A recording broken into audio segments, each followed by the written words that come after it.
In today's video, I'll show you how to create a shareable link for files using Google Drive on your laptop. First, open your web browser, such as Google Chrome, and go to the Google Drive website. Once you're in Google Drive, click on the New button in the top left corner.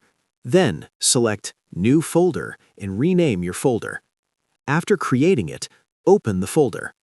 Now, to add files to this folder, click the New button again on the left side and select File Upload. Choose the file you want to upload from your computer and wait a few moments for it to finish uploading. After the file is uploaded, go back to your My Drive page and find the folder you just created. Click on the three dots to the folder and select Share. A pop-up window will appear. You'll see the option Restricted. Click on it and change the access to Anyone with the link.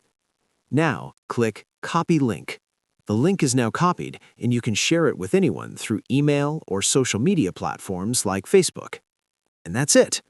If you found this video helpful, don't forget to like the video, subscribe to our channel, and press the bell icon for more tutorials. Thanks for watching.